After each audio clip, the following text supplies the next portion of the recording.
Que le Seigneur vous bénisse richement à vous tous, peuple de Dieu qui nous suivez de partout à travers le monde.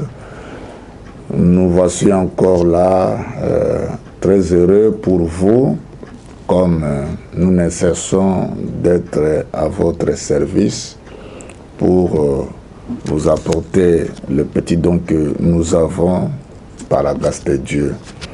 Nous sommes encore là. Abonnez-vous massivement dans votre chaîne David Lituka TV avec notre émission que Branham parle. Parce que dans cette émission, nous ne faisons pas d'effort parce que nous ne voulons que William Branham seul nous parle. C'est une émission où nous faisons parler plus William Branham, car nous sommes au jour de la voix du 7e ange. Ok? Alors, sentez-vous très bien. Nous vous aimons tous bien. Voilà pourquoi nous ne cessons de penser à vous pour pouvoir partager à vous le paix que Dieu nous a donné. Je sais qu'il y a bon nombre des éminents hommes de Dieu, très méticuleux, plus que nous, qui peuvent vous expliquer mieux la chose. Mais toujours est-il que nous avons pu essayer de mettre au profit de l'épouse le peu que nous avons pour aider les gens à mieux comprendre ce que Dieu fait aujourd'hui au travers de son serviteur Joseph Marion Branham. Soyez bénis, peuple de Dieu, là où vous vous retrouvez. Alors, je crois par la grâce de Dieu, nous nous sommes limités à vous expliquer dans notre émission passée, toujours concernant les 7 tonnerres. Nous avons vu avec vous ce que c'était réellement le 7 voix des 7 tonnerres. Nous avons compris par la grâce de Dieu, citation après citation à l'appui. Nous avons pu d'abord commencer par vous montrer que le 7 tonnerres, c'était tout simplement la voix de Dieu qui tonne dans la perfection. Et nous avons vu aussi que le 7 tonnerres, c'est une personne, c'est la personne de Dieu lui-même, c'est l'ange du Seigneur, c'est le Créateur lui-même. Vous voyez, et nous avons compris que Dieu et sa voix, Dieu et sa parole sont un et une seule chose. Donc, vous ne pouvez pas diviser Dieu d'avec sa voix, d'avec sa parole. Donc, vous comprendrez avec moi pourquoi Joseph Branham, lorsqu'il parle, n'est-ce pas, de 7 tonnerres, il a toujours insisté comme étant la voix de Dieu. C'est la même chose. C'est la même chose. Donc, les 7 tonnerres, c'est la voix de Dieu se trouvant dans de bandes magnétiques aujourd'hui. Donc, aujourd'hui, vous pouvez entendre la voix de Dieu à travers la voix de Frère Branham. La même voix qui avait appelé Adam, Adam, où es-tu? La même voix qui gronda sur le mont Sinaï, la même voix qui parla sur le mont de transfiguration, c'est la même voix qui nous parle aujourd'hui en ces temps de la fin. Ce n'est pas une autre voix, c'est la même voix. Mais seulement ici, c'est le même Dieu, mais qui nous parle parfaitement. C'est ainsi que Paul pouvait dire, nous connaissons à partir, nous voyons à partir, nous parlons comme des enfants, nous voyons comme des enfants, nous agissons comme des enfants. Mais lorsque ce qui est parfait viendra, c'est alors que ce qui est partiel disparaîtra. Donc nous sommes dans l'âge de la perfection. C'est ainsi qu'il faudrait qu'il y ait la révélation parfaite pour nous donner aussi la foi parfaite, afin que nous allions dans un lieu parfait. Donc, je crois que nous avons compris, par la grâce de Dieu, ce que sont réellement les 7 tonnerres. Les 7 tonnerres, ce n'est rien d'autre que la voix de Dieu nous parlant parfaitement. C'est la parfaite voix de Dieu nous apportant aussi la révélation parfaite. Je crois qu'il n'y a plus de problème là-dessus. Alors, comme je vous avais promis, les 7 tonnerres ont 3 étapes qu'on doit bien maîtriser. Les 7 tonnerres agissent dans 3 temps. précisés par le prophète. Donc il y a 3 temps de l'accomplissement ou 3 applications de 7 tonnerres avec William Branham. Frère Branham dit une seule écriture peut avoir plusieurs applications, plusieurs sens évoluant dans les... Il en parle dans Dr Moïse, paragraphe 5, il dit que une prophétie, une seule écriture peut avoir plusieurs sens, plusieurs applications, plusieurs révélations mais qui se rattachent. Et ici, je vais vous parler de 3 applications de 7 tonnerres.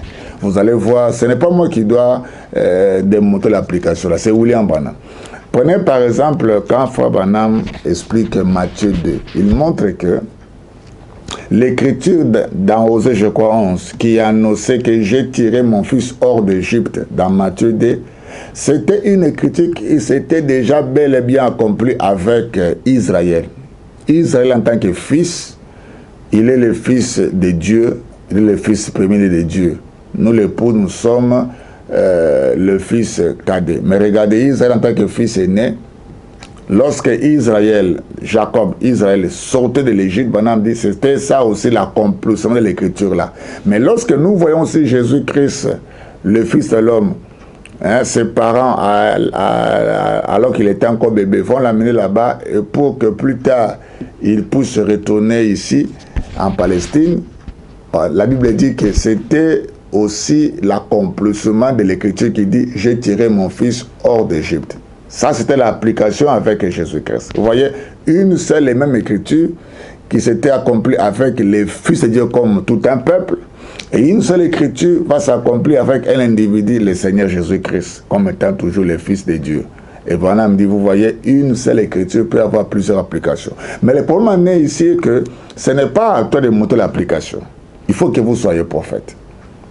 Et ici, épargnez-moi mon frère, ce n'est pas moi qui va vous donner ces applications-là. Je ne fais que découvrir avec vous. Nous allons voir ça avec vous. Vous allez voir que quand Branham parlait de 7 tonnerres, il y avait 3 applications. Il y avait 3 périodes de temps où les 7 tonnerres s'accomplissent.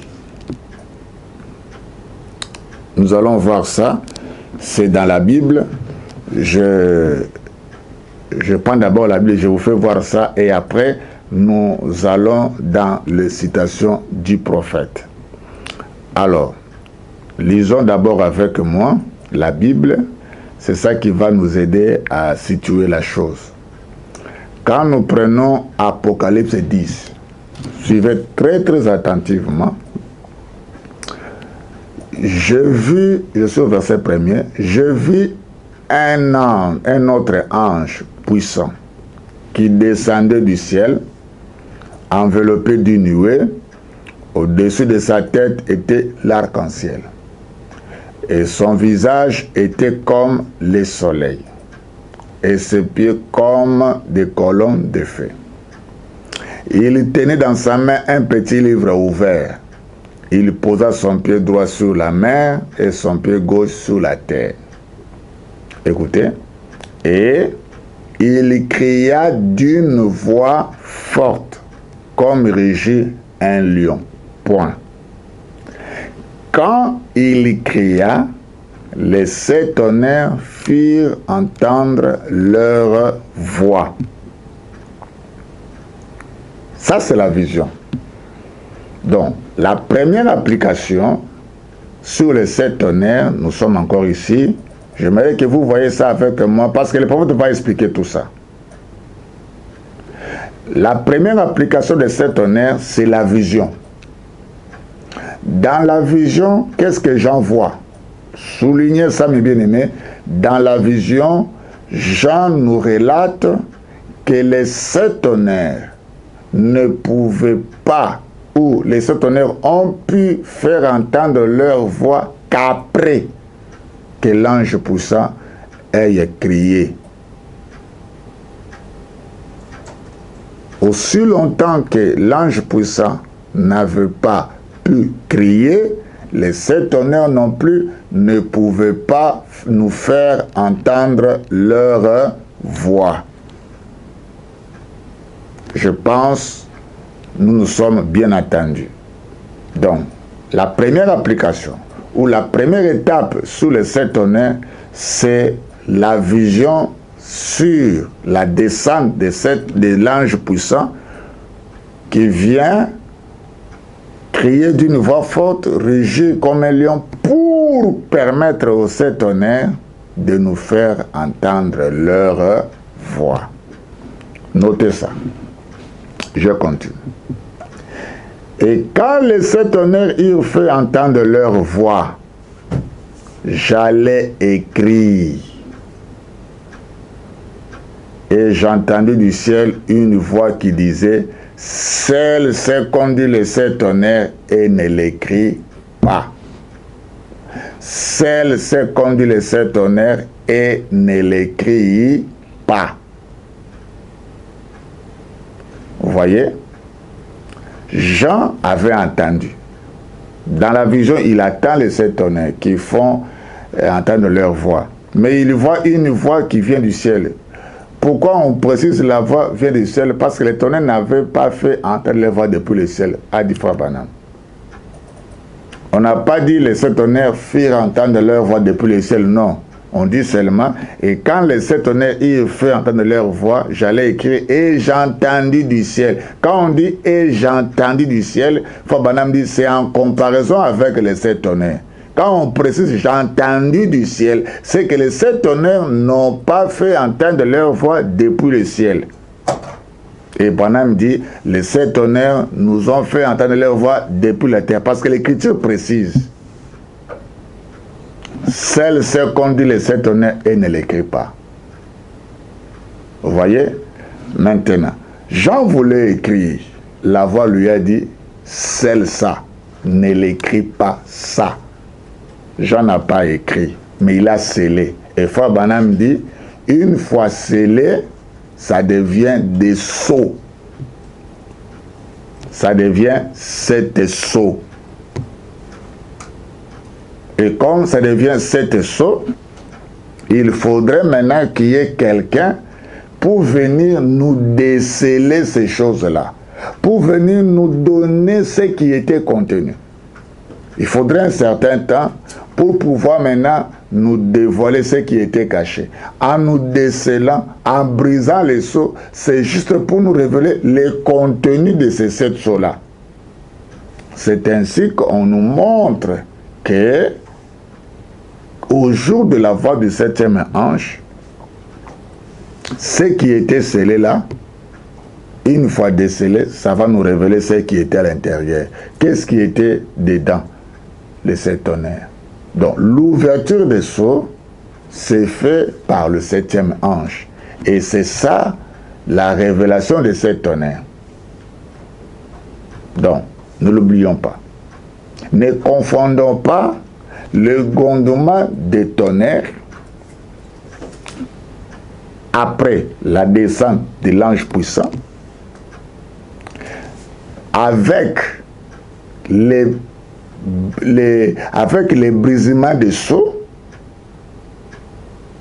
pour nous apporter ce que Jean avait scellé. Quelque part, nous avons le sceau, nous avons les tonnerres qui ont été scellés et qui ont besoin d'être brisés. Et dans le verset 1 au verset 3, nous avons les tonnerres qui grondent après la descente de l'ange puissant. Ce sont déjà des choses. Des choses à ne pas oublier. Je continue. Je continue. Et l'ange que je voyais debout sous la mer et sous la terre leva sa main droite vers le ciel et jura par celui qui vit au siècle des siècles, qui a créé le ciel et les choses qui y sont, la terre et les choses qui y sont, et la mer et les choses qui y sont, qu'il n'y aurait plus de temps. Et Frère Branham explique ici en disant, ça veut dire quoi? Quand on dit qu'il n'y aurait plus de temps. Frère Branham nous explique en disant que lorsqu'il n'y aura plus de temps, c'est-à-dire lorsque le temps serait presque à la fin, lorsque la grâce serait presque à la fin, donc juste avant la fin de la grâce, les 7 tonnerres commenceraient à nous faire entendre leur voix. Je ne sais pas si vous avez compris. Je reprends. Nous avons Apocalypse 10, 1 à 7. La première partie qui va du verset 1er au verset 3, Jean nous révèle comment les 7 tonnerres ne peuvent nous faire entendre leur voix qu'après la descente de l'ange puissant. Ok? Ça, c'est la première des choses. Et la deuxième chose, nous voyons que Jean, qui avait écouté ce qu'avaient dit les 7 tonnerres, va sceller. Et Frère Branham dit, comme il a scellé, ces choses-là qu'il a scellées deviennent des sceaux. Et cela ont besoin d'être brisés pour que nous sachions ce qui est dedans. Et ça nécessite un prophète pour nous briser ça. Déjà à ce niveau, ne confondons pas le brisement des sceaux pour nous révéler les 7 tonnerres avec le temps où les 7 tonnerres nous font entendre leur voix dans la vision. Et on ne doit pas non plus confondre cela aussi sur ce que l'ange nous révèle dans le verset 5 à 6, où il montre que quand les tonnerres commenceront à nous faire entendre leur voix, la grâce serait presque à la fin. Il n'y aurait plus, quand on dit il n'y aurait plus de temps, c'est que le temps serait presque à la fin. Donc nous avons 3 choses. Alors si je peux remettre ça à l'ordre, nous dirons ceci. 1. D'abord, le 7e ange doit apparaître pour briser les sceaux afin de nous révéler les 7 tonnerres. Ensuite viendra un temps, une fois presque à la fin, les tonnerres vont nous commencer à nous faire entendre leur voix. Et finalement, une fois que la grâce est pratiquement terminée, les tonnerres nous feront entendre encore ou aussi leur voix. Nous avons 3 périodes de temps. Maintenant, nous allons aller petit à petit avec le prophète et je crois que nous serons certainement bien éclairés par la grâce de Dieu. Alors, commençons par la vision. Là, j'étais juste en train de montrer un peu certaines étapes avec le prophète. C'était juste une introduction, mais je crois maintenant nous allons voir ça avec le prophète lui-même. Et je crois que ça pourrait vraiment nous aider bel et bien là-dessus. Ok? Alors, commençons avec la vision. Donc, j'aimerais d'abord que nous voyons ici Apocalypse 10, de 1 à 3, c'est la vision que Jean avait eue. Et ça, c'est notre première étape sous les 7 tonnerres, ou c'est la première application. La première application, ou dans la première application, nous sommes dans la vision. J'ai vu, j'ai vu. Écoutons. Lisons, frère Branham. Il dit quoi? Parlant de la descente de l'ange puissant. À quand la descente là de l'ange puissant selon Branham? À quand? Vous allez voir que Frère Branham était clair dans ce qu'il disait. Alors, à quand cette descente là? Et c'est la descente qui va nous situer à quand aussi les grondements de cette tonnerre. Alors, je prends d'abord Apocalypse chapitre 5, 207. Je prends quelque part. Apocalypse chapitre 5, deuxième partie, paragraphe 207. Écoutez, je prends quelque part. Il y avait un ange puissant, c'était Christ, qui descendit et posa un peu sous la terre et un autre sous la mer. Et il leva la main et dit, le jour est arrivé à la fin. Le temps est fini. C'est complètement fini. Il n'y a plus de temps. Je le dis, le jour est arrivé à la fin. Le temps est fini. C'est complètement fini. Il n'y a plus de temps. Au paragraphe 209, il dit, les derniers d'entre eux, c'est Apocalypse 10. Un pied sous la terre et sous la mer. Le temps est terminé. La rédemption est terminée. Et maintenant, il vient comme le lion. Autrefois, il était agneau. Maintenant, il vient comme le tribu de Juda.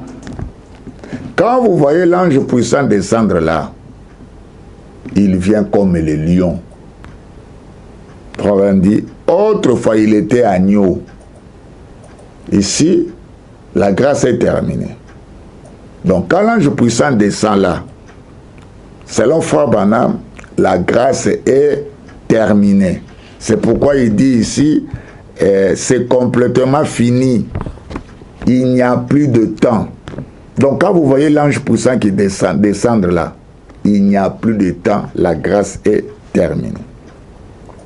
Dans la brèche, prêché le 17 mars 63, Frère Branham dit au paragraphe 32, il tenait dans sa main un petit livre ouvert, il posa son pied droit sur la mer et son pied gauche sur la terre, et il cria d'une voix forte comme rugit un lion.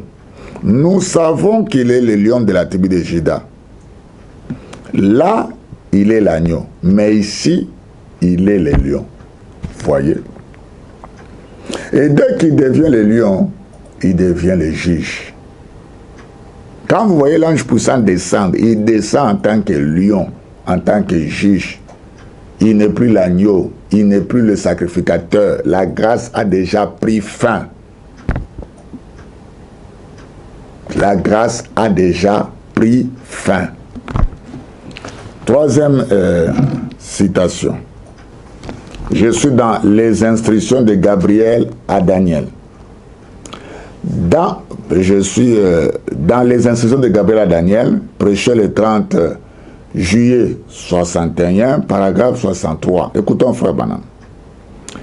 Dans Apocalypse 10, nous voyons qu'à la fin, quand le dernier sceau a été brisé, nous voyons que l'ange se tient là, avec un pied sous la terre et l'autre sous la mer, les mains levées vers le ciel. Vous voyez, les mains levées comme de Daniel, hein? Les mains levées vers le ciel et un arc-en-ciel au-dessus de sa tête, et qu'il jura par celui qui vit au siècle des siècles qu'il n'y a plus de temps au dernier sceau. Et entendez seulement que nous prenons ce sceau. Il n'y a plus de temps. La rédemption est terminée. Maintenant, il est le lion et le juge. Ce matin, il est votre sauveur. Mais un jour, il sera votre juge. Ce matin, il est votre sauveur. Mais un jour, il sera votre juge. Donc, en tout cas, j'aimerais que nous nous comprenions ici, nous nous mettions tous d'accord. Je crois quand j'avais parlé sur le 3 accomplissement ou les 3 points du 7e sceau, ou les 3 phases, les 3 étapes du 7e sceau, nous avons vu avec vous que lorsque le 7e sceau s'ouvre, la première chose qu'on voit s'accomplir, c'est la vision de la tente. Et la seconde chose, ce sont les 7 tonnerres. La troisième des choses, c'est la descente de l'ange puissant. Voilà les 3 choses qui s'accomplissent une fois que le 7e sceau s'ouvre. Mais ici, mais nous sommes en train de parler de l'application, de 3 applications de ces tonnerres dans le temps. Nous allons voir avec Frère Branham que les 7 tonnerres a 3 temps pour son accomplissement. Mais des fois, nous confondons cela. Mais gloire à Dieu, Joseph Branham est venu nous éclairer très bien là-dessus en tant que prophète. Alors ici, quand j'avais parlé sur le 7e sceau là-bas, nous avions vu qu'on ne doit pas confondre la descente de l'ange puissant qui s'accomplit à la fin avec les 7 tonnerres qui s'est accompli en 63. La nuée montrée, photographiée en 63, c'était la descente de 7 tonnerres, c'était la venue de 7 tonnerres. Et non pas, s'il vous plaît, de l'ange puissant. Non et non. L'ange puissant, c'est toujours une forme que Dieu a prise, toujours dans l'Apocalypse 10, à ne pas confondre cela avec les 7 tonnerres qui nous ont été montrés en 63. Je crois, confère mes émissions précédentes sur les 7 sceaux, sur le 7e sceau, je crois quelque part là-bas, j'ai donné des citations, beaucoup de citations. Je crois qu'il n'y a pas à spéculer là-dessus. Nous évoluons. Alors, je continue. Maintenant, une autre citation pour vous montrer que, effectivement, lorsque l'ange puissant descend, la grâce prend fin. Quand vous voyez l'ange puissant descendre, en tout cas, la grâce a déjà pris fin. Je vous donne une autre citation du prophète qui appuie ce que je suis en train de vous dire. C'est dans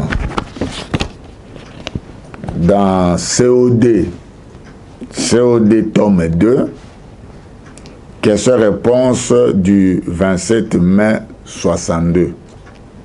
Question-réponse du 27 mai 62.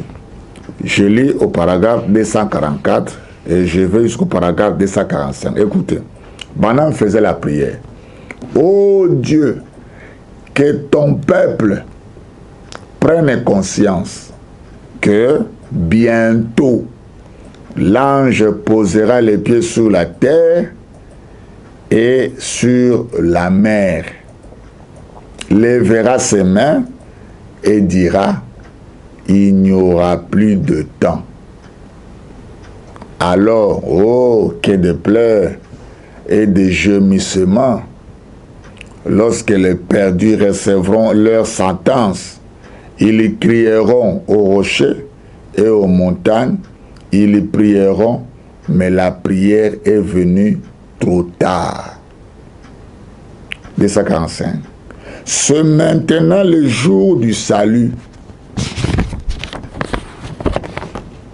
Que celui qui a des oreilles entende ce que l'Esprit dit aux églises. Accorde-le, Seigneur. Donc, vous voyez, encore une écriture qui montre que quand vous voyez seulement l'ange puissant descendre, c'est que la grâce a déjà pris fin.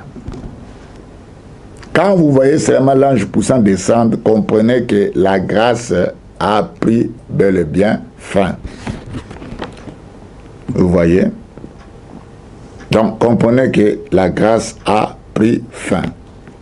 Voilà. Ça, c'est la 1e des citations. Je peux vous ajouter une autre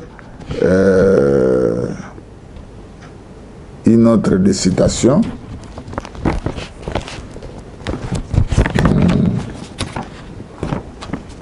Je suis dans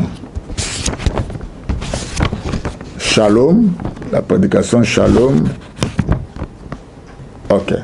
Je prends quelque part. Shalom de 12 janvier 64. Paragraphe 245. Écoutons frère Branham.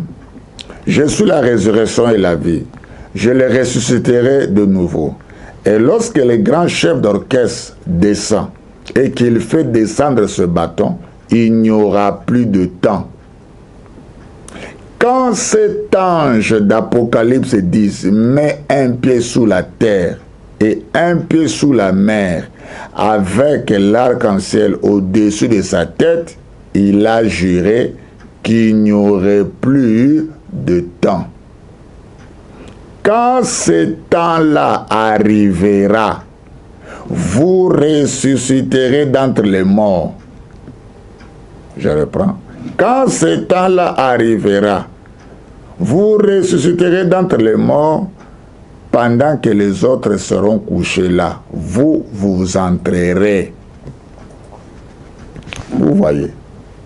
Donc, quand l'ange puissant descend, c'est maintenant le temps pour la résurrection des morts. Or, les morts en Christ ne peuvent pas ressusciter tant que la grâce n'a pas encore pris fin.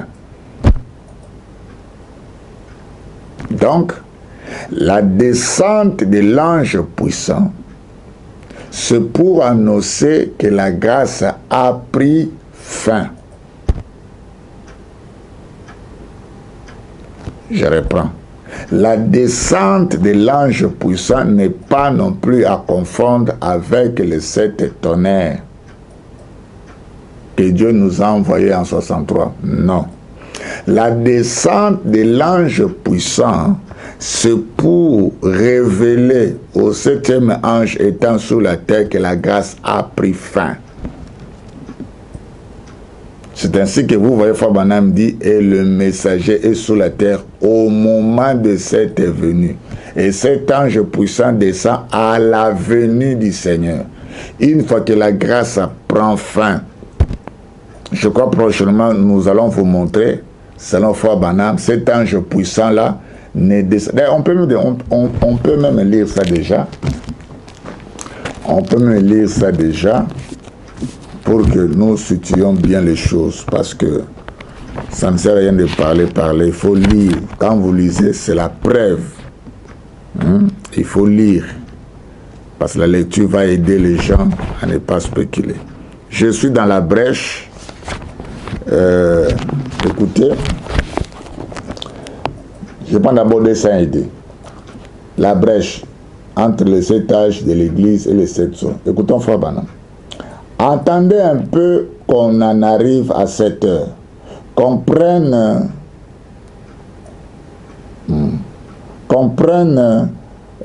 cette demi-heure où il est silencieux. Le sanctuaire est rempli de fumée. Il n'y a plus d'intercession. Le sacrifice est parti. C'est un tribunal. Il n'y a plus de sang dessus parce que l'agneau couvert de sang s'en est allé. N'attendez pas jusque-là. Vous vous souvenez, dans l'Ancien Testament, tant qu'il n'y avait pas de sang sur les propitiatoires, c'était le jugement. Mais tant qu'il y avait du sang, il y avait de la miséricorde. Frère Branham donne 5 coups sous la chair. Mais quand l'agneau s'est éloigné, c'était terminé. Vous voyez? Quand l'agneau s'est éloigné, c'était terminé. Dessin 8. Voilà un agneau qui arrive. Il avait été immolé et il s'est avancé. Oh là là, qu'est-ce? Pour faire valoir le droit de sa rédemption. Amen. Est-ce que ça ne vous donne pas envie d'aller vous cacher dans un coin pour pleurer un moment? Voilà un agneau qui arrive, encore sanglant. Rien de tout ce qu'il y avait là, les célébrités, elles étaient toutes là. Mais pas une d'entre elles ne pouvait le faire. Alors, voilà l'agneau qui arrive là. Les jours de son intercession sont terminés. Les jours de sa médiation. Quand l'agneau quitte le trône de la grâce pour aller prendre les livres et rompre les sceaux, la grâce prend fin. La grâce prend fin. L'agneau ne peut pas se lever du trône pour aller prendre les livres. Nous allons en parler. Quand nous parlerons de la brèche, nous allons parler de l'approche chapitre 5. Nous verrons encore beaucoup de choses là-bas. Il y a beaucoup à dire, mes frères. Quand l'agneau quitte le trône de la grâce, le trône du Père, c'est pour aller prendre son propre trône. La grâce prend fin. De là où il avait quitté, ça devient un tribunal. Il y a de fumée. il n'y a plus de grâce. Vous voyez? Les jours de son intercession sont terminés. Les jours de sa médiation. Écoutez. C'est à ce moment-là que cet ange se tiendra là. Attendez un peu qu'on en arrive au saut. Et il n'y aura plus de temps. C'est vrai. Cette demi-heure. Regardez bien ce qui va se passer pendant cette demi-heure de silence au moment de ce 7e saut. Vous voyez. Vous voyez comment Frère Branham relie les choses. Vous voyez comment ça se marie. Vous comprenez avec moi que Frère Branham a parfaitement raison de dire que une fois vous voyez l'ange puissant descendre, il n'est plus l'agneau, c'est le lion. C'est pour nous montrer que la grâce a déjà pris fin. Donc, la grâce prend fin une fois que l'agneau quitte le trône.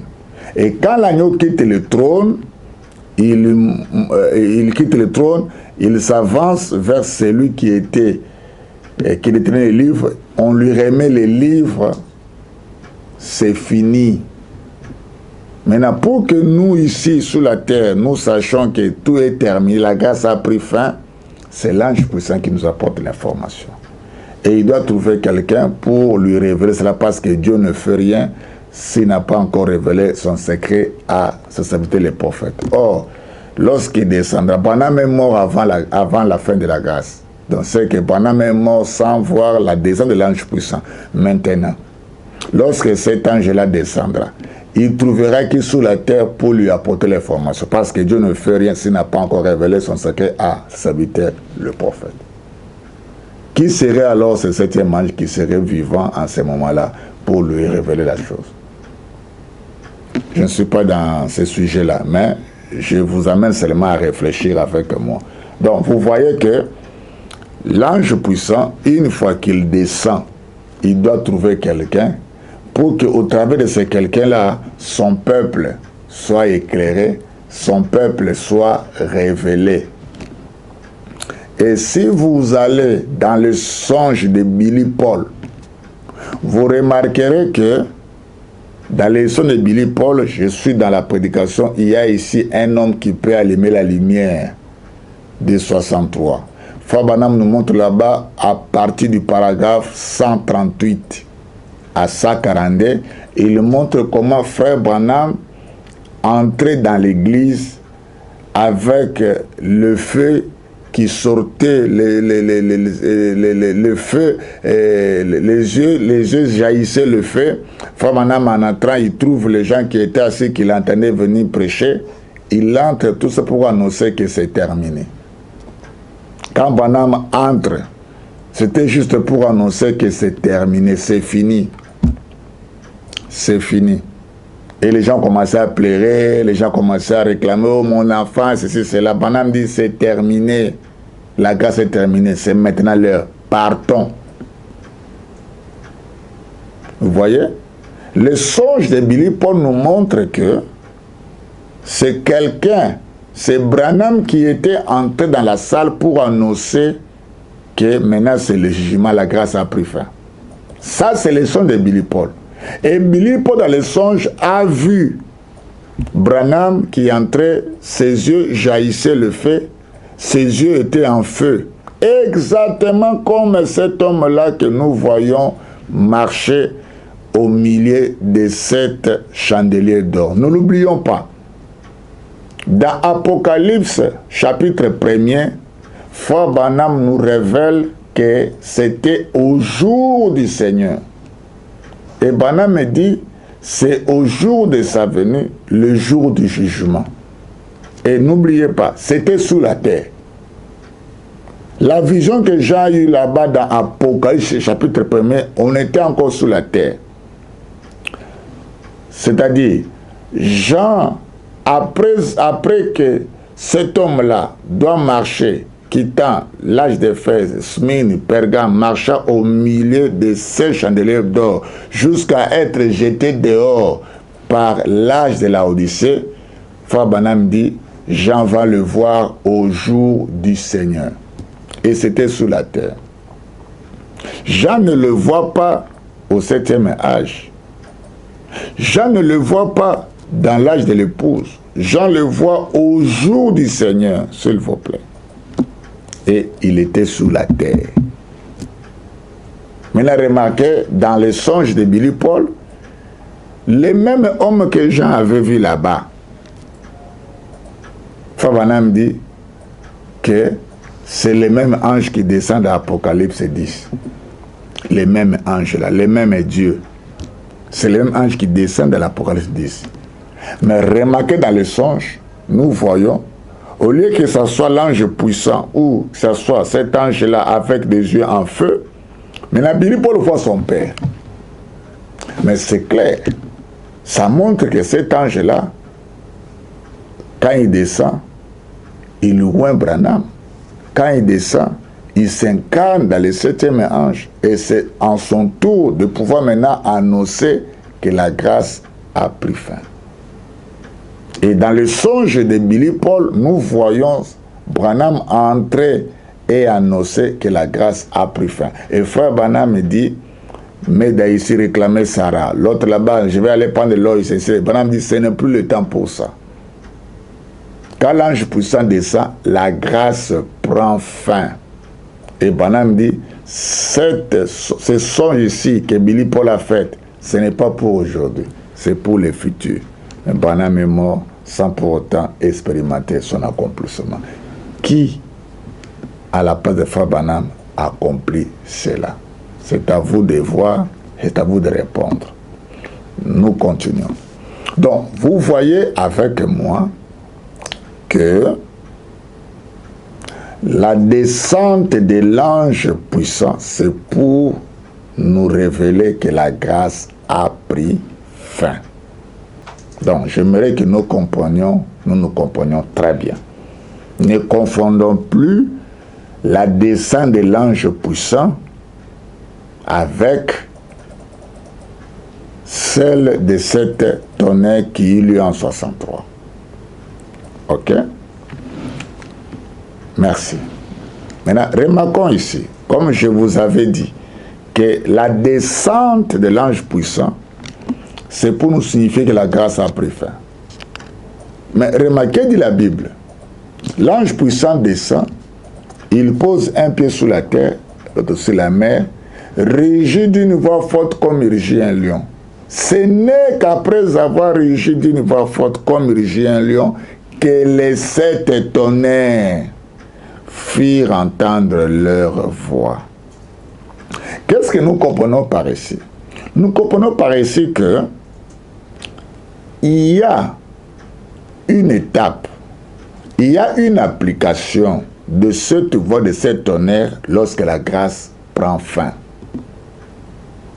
Donc, lorsque la grâce prend fin, la voix de Dieu se fera attendre. Lorsque le 7 tonnerres prend fin, il y aura une écoute de bande spéciale après que la grâce aura bel et bien été terminée. Mais regardez, cette écoute de bande-là, cette voix-là, aura pour quel rôle? Vous remarquerez dans les songes de Billy Paul, Branham et Billy Paul étaient partis dans la brousse, dans la montagne, et là-bas Branham a prié. Et c'est là qu'il a prié et la pierre de fête est descendue pour coiffer la pyramide. C'est ainsi que frère Branham, lorsqu'il a eu la vision de cet ange, dans le 28 décembre 62, quand il a eu la vision de cet ange, frère Branham me dit, à chaque fois que Dieu me donne des choses où je reçois des inspirations, je cherche d'abord où situer ça dans les Écritures, parce qu'il faut que chaque révélation soit scripturaire. Maintenant, frère Branham, quand il a eu la révélation, il a eu la vision sur les 7 anges, il a cherché une écriture pour identifier à sa vision. Il n'a pas trouvé autre écriture que Apocalypse 10, 3 à 4. il a compris, lui, Frère Branham, que les 7 anges que je vois là, si je peux trouver une écriture interprétant cette vision, ce n'est qu'Apocalypse 10, 3 à 4. Frère Branham avait vraiment compris comme ça, que s'il faut situer les 7 anges dans les Écritures, je ne peux le situer que dans Apocalypse 10, 3 à 4. Frère Branham les relate ici dans la prédication Monsieur Est, les signes de la fin. On aura le temps toujours, je crois, d'exploiter cela. Mais la question, ce qui avait dérangé l'esprit de Frère Branham, c'était quoi? C'était que si les 7 anges-là, en venant ou dans leur accomplissement, ça vient pour accomplir Apocalypse 10, 3 à 4. Messieurs, quelle heure est-il? Messieurs, est-ce le signe que c'est la fin? Est-ce le signe que la grâce a pris fin? Messieurs, est-ce l'heure pour que le tonnerre gronde de leur voix après que la grâce a pris fin? Que ça ne soit pas le cas. Je pense présumer tout simplement. En tout cas, jusque-là, je présume. Frère Branham ne présumait pas au niveau de l'interprétation sur Apocalypse 10. Non, monsieur. Branham présumait au niveau du temps. Sous les 7 tonnerres. C'est pourquoi je dis ici, nous allons parler sur les 3 temps de 7 tonnerres, sur les 3 applications de 7 tonnerres. Il y a une application qui s'est faite juste après que la grâce a pris fin. C'est ainsi que frère Joseph Branham vient, il nous dit que même lorsque la grâce prend fin, c'est toujours la voix de Dieu. Et c'est là que Branham dit que ça ne serait pas en faveur des autres. Ça serait en faveur seulement de l'épouse. Si vous n'aimez pas la voix aujourd'hui, dites-moi, quand la grâce prend fin, ce sera encore terrible. Vous voyez? Frère Branham nous montre que il a compris que non, il y a quelque chose qui se passerait après que la grâce prendra fin. Messieurs, est-ce l'heure pour ça? Messieurs, est-ce le signe que c'est la fin? Cette vision que je vois ici signifie que c'est la fin. Bon, je vous lis ça ici rapidement. Il ne faut pas... Ok. Je suis dans Messieurs, est-ce le signe de la fin? Page 45, je prends quelque part. Maintenant, écoutez. 7 anges est descendu du ciel. Vous voyez, les 7 autres anges de cette église étaient des messagers terrestres. Mais cet ange, tous les messagers terminés. Le 7e ange clôture le tout.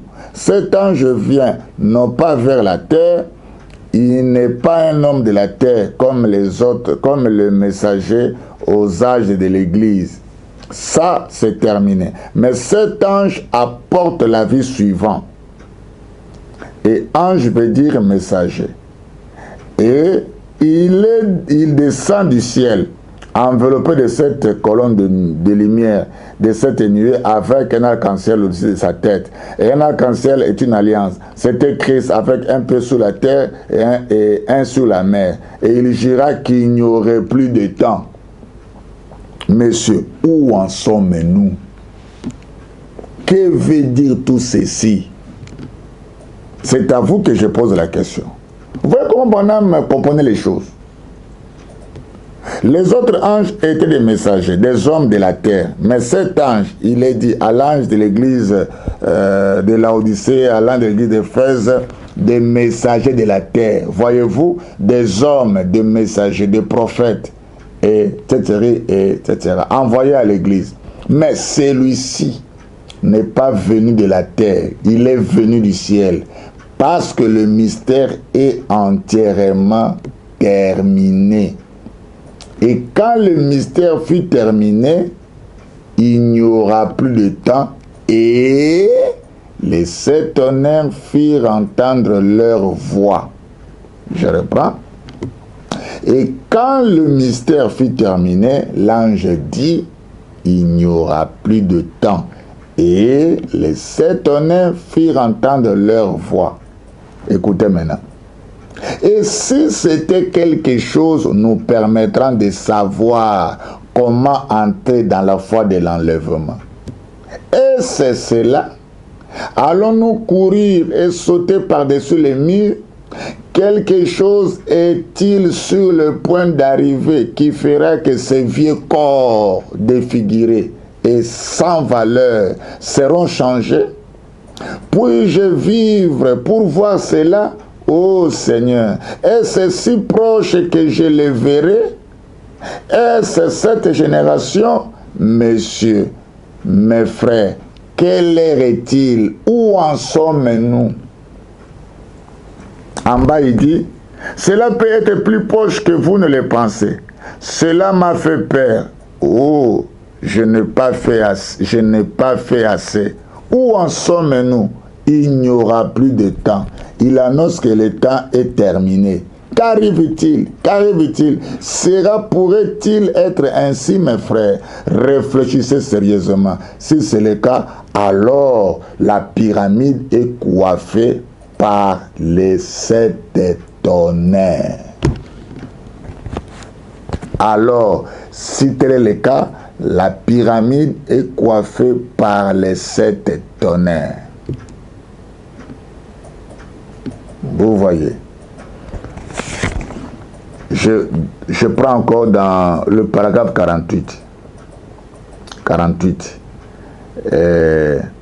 Quelque part. Cela pourrait-il que le puissant tonnerre ou le 7e ange, dans cette constellation qui en contenait 7, formant une pyramide, soit 3 dans chaque côté et 1 au sommet, et venait de l'éternité, cela se pourrait-il? Est-ce le mystère des tonnerres qui ramènera la pierre fêtière? Vous voyez. Donc, vous voyez que Frère Branham savait de quoi il parlait. Donc, vous voyez que selon Frère Branham, il y a une application de ces tonnerres. Une fois que la grâce prend fin, les 7 tonnerres doivent nous faire entendre leur voix pour provoquer la descente de la pierre de fête, et la descente de la pierre de fête, une fois ça coiffe la pyramide, c'est ça qui va provoquer la résurrection et le changement de corps. Or, nous savons bel et bien que les 7 tonnerres, c'est la voix de Dieu. C'est la voix de Frère Branham.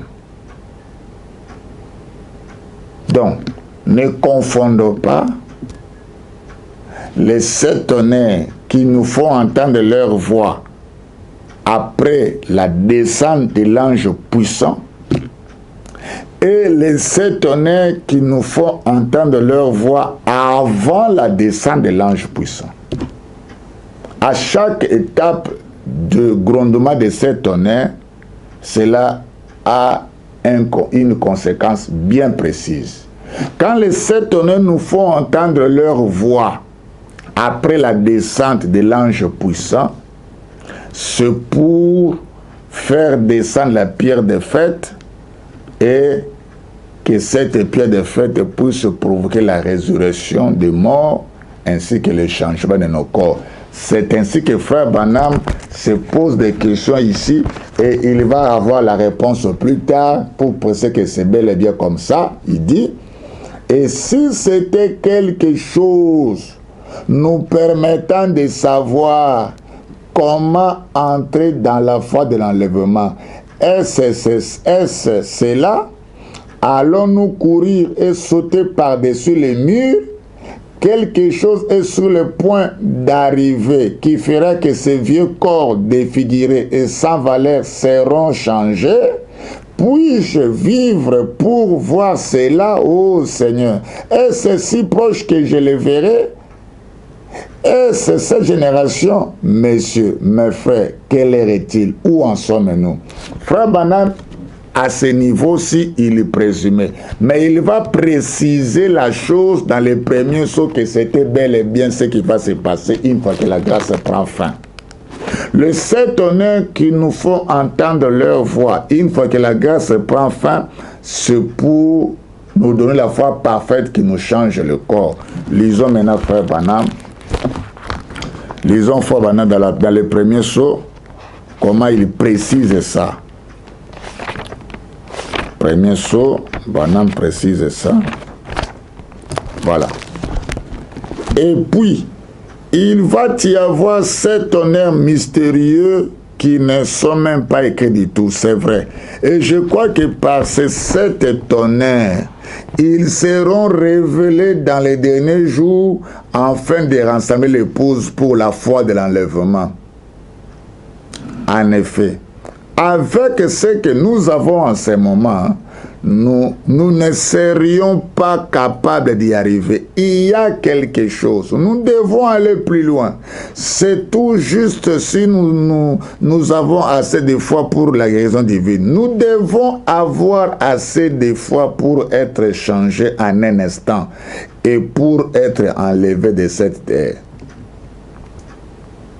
Donc, les 7 voix de 7 tonnerres qui vont gronder après que la grâce prend fin, c'est pour nous apporter la foi parfaite de l'enlèvement. C'est pour nous faire descendre la pierre des fêtes. J'ai lu des citations, Branham s'est posé des questions pour savoir à son niveau, est-ce que les mystères des tonnerres qui va ramener la pierre des fêtes, oui. Là, ils étaient encore en train de présumer. Mais après l'ouverture de son, Branham précise les choses. Que les 7 tonnerres, après que la grâce a pris fin, c'est pour faire descendre la pierre des fêtes et que cela provoque le changement de nos corps, la résurrection des morts, ainsi de suite. Or, les 7 honneurs, c'est la voix de frère Branham. Si les 7 honneurs, c'est la voix de frère Branham, ne voyez-vous pas qu'il faudrait qu'il y ait quelqu'un qui saura quel genre de bande nous mettre pour que cela fasse descendre? Ce ne sont pas tous les bandes. Voilà pourquoi il y a un homme, un prophète qui nous dit déjà aujourd'hui qu'il nous met des bandes par inspiration. Lui ne met pas n'importe quelle bande. Et frère Joseph Branham nous dit que c'est la bande qui fera descendre la pierre des fêtes. Or, dans la vision, dans les songes plutôt de Billy Paul, nous voyons, après que Branham soit entré dans l'église avec des yeux en feu, pour montrer que la grâce est terminée, il dit à Billy Paul d'aller prier. Et c'est lorsqu'ils sont allés prier que la pierre des fêtes est descendue. Vous ne voyez pas aussi que Joseph Branham, à chaque fois qu'avant de mettre la bande, il va d'abord prier et c'est là que Dieu lui dit, va mettre les bandes. Vous ne voyez pas. Vous ne voyez pas. Dans les bandes que nous avons là, qui connaît réellement la bande appropriée, que si on met ça, ça va faire descendre la pierre des fêtes? Qui connaît cette bande-là? C'est bien de jouer n'importe quelle bande, mais laissez-moi vous dire qu'après que la grâce aura pris fin, il y a des sermons de frère Branham qui sont réservés pour nous faire descendre la pierre des fêtes. Et il n'y aura que ceux qui aimeront écouter ces sermons-là qui auront les changements de leur corps, ainsi de suite. Vous voyez, mes frères, selon le prophète Branham, que après que la grâce prend fin, L'État me manquerait pour vous montrer encore des citations qui montrent qu'après que la grâce prend fin, une onction spéciale descend et c'est la pierre de fête. C'est la pluie même de l'arrière-saison. Le temps me manque pour vous montrer cela. Je crois que nous sommes bien entendus, le temps nous a fait défaut. Je pourrais continuer dans l'autre émission. Je vous montre tout simplement ici que ne confondons pas les grondements de 7 tonnerres avant la descente de l'ange puissant et les grondements de 7 tonnerres après la descente de l'ange puissant.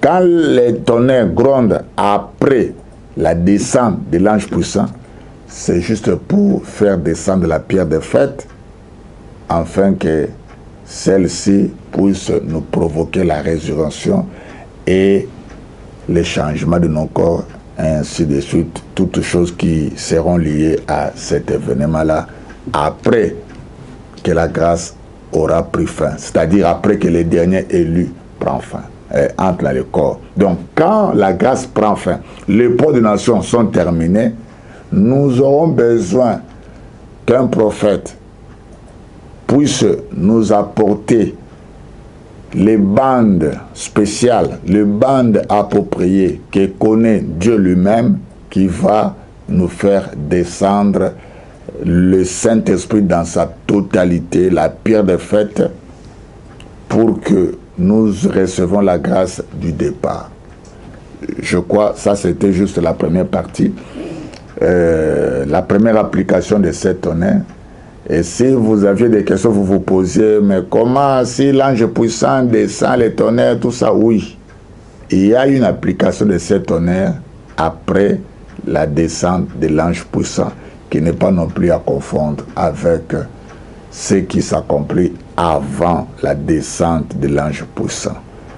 Que Dieu vous bénisse. Je crois les deux autres applications, nous les verrons dans l'autre émission qui vient devant nous, où nous allons voir c'est quoi les deux autres applications ou à quand les deux autres applications qui viennent après.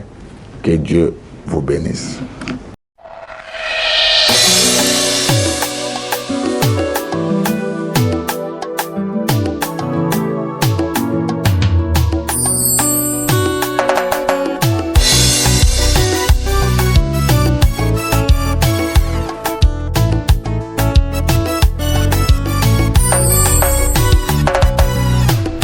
Je me sens toujours